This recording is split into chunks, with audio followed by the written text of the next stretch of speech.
The psychology of people who are too aware. You walked out of brunch on Sunday and your friend said you were a little quiet. She didn't notice that her boyfriend touched her wrist 3 times to interrupt her. But you did. You noticed it twice. By Tuesday, you'd built a theory. By Wednesday, you'd talked yourself out of it. And then on Friday, she told you they broke up. This isn't a video about your psychic gift. It's about being too aware what that actually means at the level of your nervous system. Why no one has told you out loud, and why it's been costing you since you were 8 years old. There's a particular kind of woman the internet loves to label highly sensitive, empath, intuitive, old soul. I've spent the last 2 years reading the actual neuroscience, not the Instagram version, and I have to tell you something a little uncomfortable. Most of what you've been told about being too aware is wrong in 2 specific ways. One of them is flattering you. The other is gaslighting you. By the end of this video, you'll know which is which. You'll understand why your body holds tension you can't explain. And I'll give you 3 things that actually help, not journaling, gratitude lists, or just meditate. This is part of a series I'm building called the Calibrated Nervous System videos for women whose minds never learned how to rest. If that sounds like you, you're in the right place. I'll also tell you the one thing that helped me stop dreading texts that say, "Can we talk?" And I'll be honest, it took me years to learn it. Here's what no one tells you. The skill you have right now reading a room before anyone speaks, knowing when your boss is upset before she opens her mouth, sensing when your partner is checked out 3 weeks before he says it. You didn't choose this. You learned it. Maybe your mom's mood was a weather system. You learned to listen for the way she set her keys on the counter. Soft meant safe. Hard meant disappear. Maybe your dad got quiet in a way that taught you silence was dangerous. Or maybe you were the kid who ran the emotional weather forecast for everyone in your house. The one who knew when your mom needed space, when your dad needed quiet, when your little brother needed to be intercepted before he set her off. You were calibrated before you had words for it. This isn't blame. Your mother probably learned it from her mother. The radar gets passed down quietly, in a language no one ever speaks out loud. This isn't blame. This is biology. And it has a name. 2 names, actually, which is annoying, because every video on the internet uses them like they mean the same thing. They don't. So I'm going to give you 90 seconds of brain anatomy. And then we're back to the part that hurts. Stay with me. Let me give you the map. 3 parts of your brain. The amygdala, that's your alarm. The part that decides what's a threat in less than 1/10 of a second. The insula, that's the translator. The part that turns a tight chest or a fast heartbeat into the feeling of anxiety. And the default mode network, that's the inner narrator. The voice that keeps running when you're not focused on a task. When you grew up reading rooms to stay safe, the alarm gets louder. The translator gets twitchy. And the narrator never gets a day off. 3 parts. 1 feedback loop. That's the engine. Researchers like Bessel van der Kolk and Bruce McEwen, the neuroscientist who pioneered the science of how chronic stress reshapes the brain, have spent decades showing this isn't a personality flaw. It's a calibration. Your nervous system was set during a fire. Now it goes off when you're making toast. And if you're laughing because you literally have a smoke alarm that does this, I'm sorry. The metaphor is too on the nose. The technical word for what you have is hypervigilance. It's when your nervous system stays on high alert long after the danger that taught it to. It's a trauma response. Some of you also have something different, a trait called sensory processing sensitivity, sometimes called HSP. It means your nervous system was just born more responsive, louder textures, deeper feelings, longer recovery time after a busy day. It's been studied since the mid-1990s by Elaine and Arthur Aaron at Stony Brook. About 15 to 20% of people are born this way. Now remember at the start I said the internet was wrong about you in 2 ways? Here's what I meant. The internet flatters you by calling all of this being highly sensitive, making it sound special, almost mystical. And it gaslights you by ignoring the second possibility entirely, that you're not naturally sensitive. You were calibrated by an environment that wasn't safe. Those are very different problems. They need very different solutions. I'll tell you which one I have at the end of this video. Until then, see if you can guess.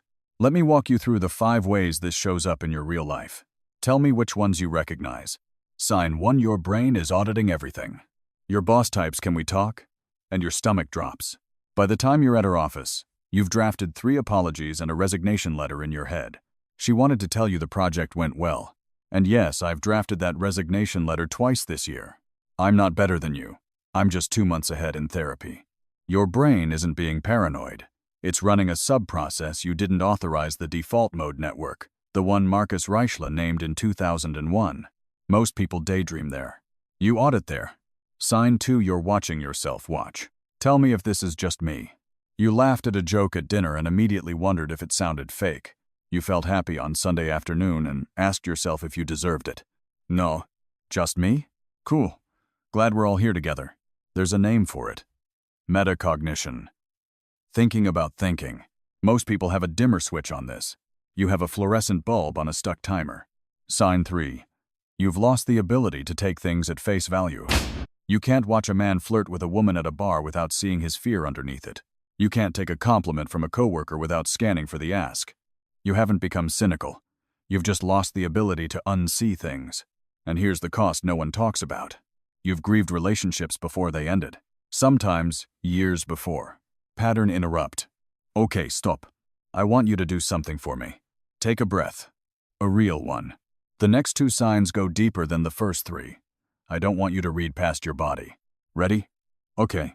Sign 4. Empathy has become absorption. Your friend cries on the phone Tuesday. By Thursday, you have her headache. Here's what almost nobody tells you about empathy. The skill that makes you a good friend, researchers can now measure it in your blood. Cortisol, specifically. After 30 minutes with someone in distress, your stress hormones can stay elevated for hours.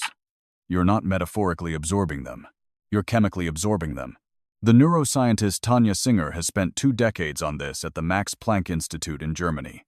When you feel someone's pain in your body, your brain lights up the same regions that would light up if it were happening to you. The pain network, literal pain network running on someone else's life. This is the sign I struggled with the most. For 10 years, I thought I was a good friend. I was actually a sponge that didn't know how to wring itself out. There's a difference between absorbing and caring, and there's a way to do one without the other. I'm getting to it. Sign 5, your body won't stop talking. You drink a coffee and your heart speeds up. Most people feel alert. You feel like you're dying. This is interoception, your body's ability to read its own internal signals. When it's turned up too high, normal sensations get translated as threats. A neuroscientist at University College London, Sarah Garfinkel, has done some of the most precise work on this. The signal isn't broken. The translator is. I'll be honest with you. I went to the ER 3 times in my 20s for what turned out to be panic attacks. Every time, the doctors said you're fine in a tone that made me feel like I'd wasted their time. Not one of them said your interoception is overactive, let's calm your nervous system, not your heart. I had to find that explanation by myself. That's part of why I make these videos. Here's what I want you to hear. I haven't seen many people say it this clearly, so I will. You are not gifted. You are not cursed. You are calibrated for an environment you are no longer in. The 8-year-old who learned to read her mother's footsteps, she's still inside you, doing her job. She doesn't know the war is over. She doesn't know she's allowed to put the radar down. And every relationship you've sabotaged by predicting its ending, every party you left early because you absorbed the room, every time you overreacted and were later proven right, but never apologized to, that's the cost of being too aware. Silence breath. Take a moment if you need it. Devastating recognition. And the worst part is, being right doesn't feel like winning. It feels like loneliness. Disarming shift. All right. We've sat in that long enough. I made you a way out. 3 of them, actually. You've tried journaling. You've tried meditation apps. You've been told to set boundaries by women who use that phrase like a weapon. None of it worked the way they promised. Here's why. Most therapy content is built for people whose problem is they can't feel.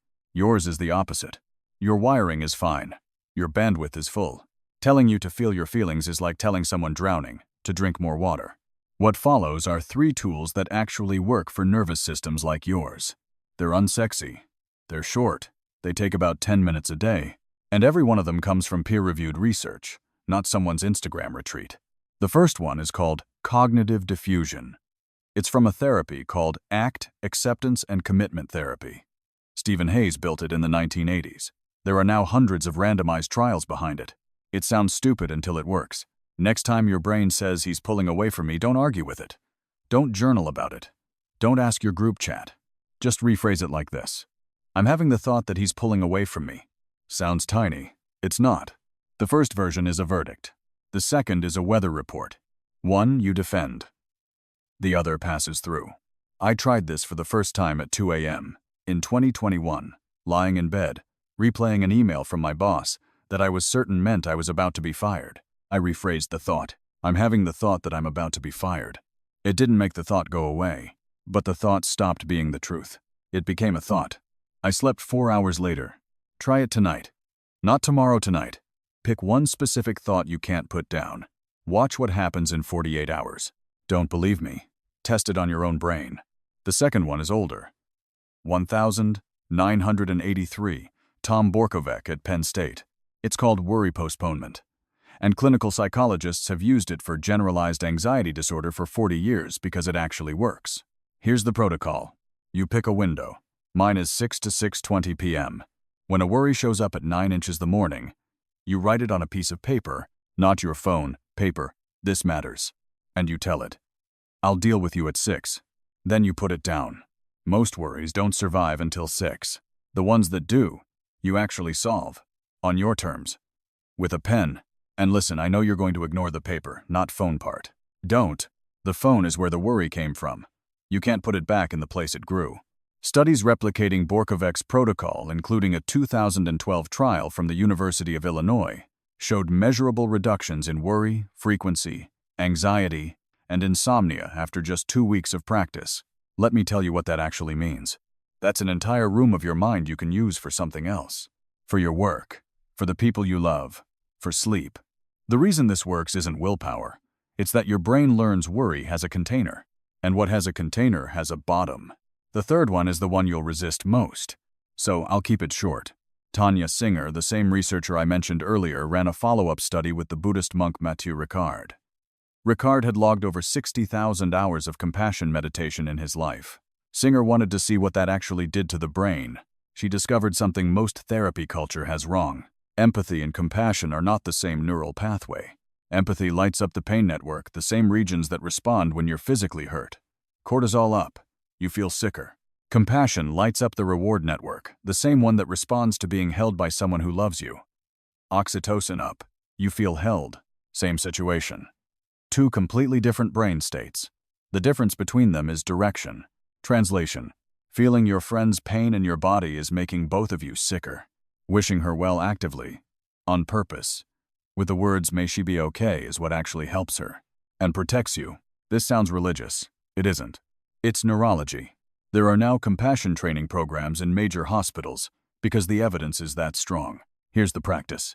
Next time someone tells you something painful, before you absorb it, silently say, I hope you're okay. I hope this gets easier for you. That's it. You'll feel the shift. The first time it happens, you might cry. Most of us do, because no one ever did this for us when we were young. This is the difference between being the woman who absorbs everyone and the woman who can stay close without losing herself. Listen to me. Before I close, one thing. Most therapy content skips this part. I won't. If you've been sleeping under 5 hours for more than 2 weeks, if you have flashbacks that feel like the past is happening now, if you go numb at parties, in sex, or in your own kitchen, if you've thought about not being here, none of these tools are enough for that. They're not supposed to be. They are maintenance, not medicine. Find a trauma-informed therapist. And not all therapists are trained in trauma, even ones who say they are. The first one I saw wasn't. It cost me time I didn't have. So ask. Specifically, are you trained in trauma-focused work?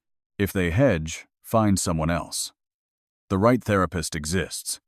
The wrong one is just a delay. A small disclaimer. I'm not your therapist.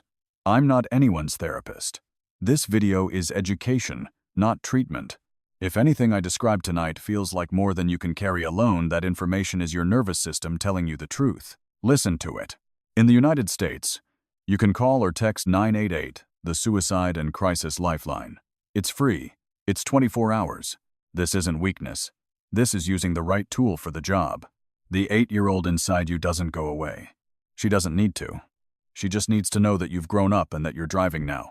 You won't stop being too aware. You'll be aware differently.